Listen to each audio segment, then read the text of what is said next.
अगर आप लोगों ने डॉक्टर, इंजीनियर या फिर वकील बनना है तो उसके लिए आप लोगों को एक डिग्री की ज़रूरत पड़ेगी।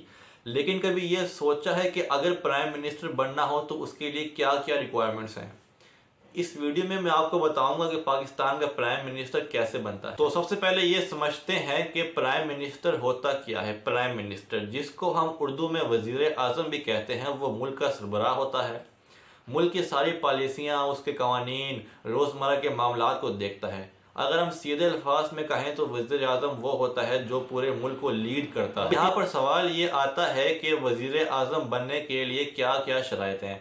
पाकिस्तान के आइन के मुताबिक ख़ास तौर पर आर्टिकल 62 और 63 में वो सारी की सारी शराइत दी गई हैं जो एक आम आदमी को वज़ीर आज़म बनने के काबिल बनाती हैं। मैं आपको इनको आसान अल्फाज में समझा देता हूँ। सबसे पहली और अहम शर्त यह है कि आपको पाकिस्तान का शहरी होना चाहिए। अगर आप किसी और मुल्क के शहरी हैं तो आप पाकिस्तान के वजीर आज़म नहीं बन सकते। वजीर आज़म बनने के लिए दूसरी शर्त यह है कि आपको MNA होना ज़रूरी है। अगर आप कौमी असम्बली के मेंबर हैं तभी आप वजीर आज़म बन सकते हैं, इसके अलावा नहीं बन सकते। तीसरी शर्त यह है कि आपकी उम्र 25 साल से ज़्यादा होनी चाहिए। अगर आपकी उम्र 25 साल से कम है तो आप कौमी असम्बली के मेंबर भी नहीं बन सकते।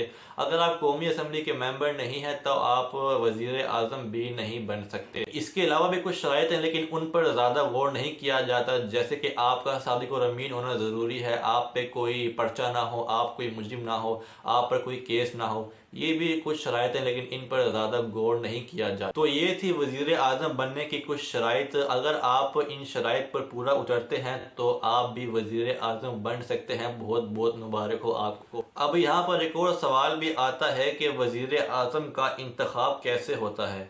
तो ये अमल भी पाकिस्तान के आइन के मुताबिक ही होता है। यहाँ पर होता ये है कि कौमी असम्बली के जो मेंबर होते हैं वो अपनी अक्सरियती राय के साथ वज़ीर आज़म का इंतखाब करते हैं।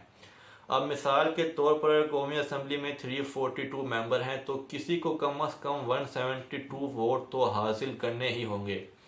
अगर किसी ने भी इतने वोट हासिल नहीं किए तो दोबारा वोटिंग होगी।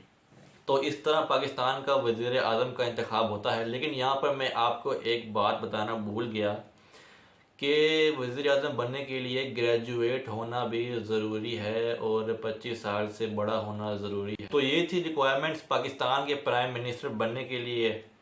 तो आज के लिए इतना ही, मिलते हैं अगली वीडियो में। अल्लाह हाफिज़।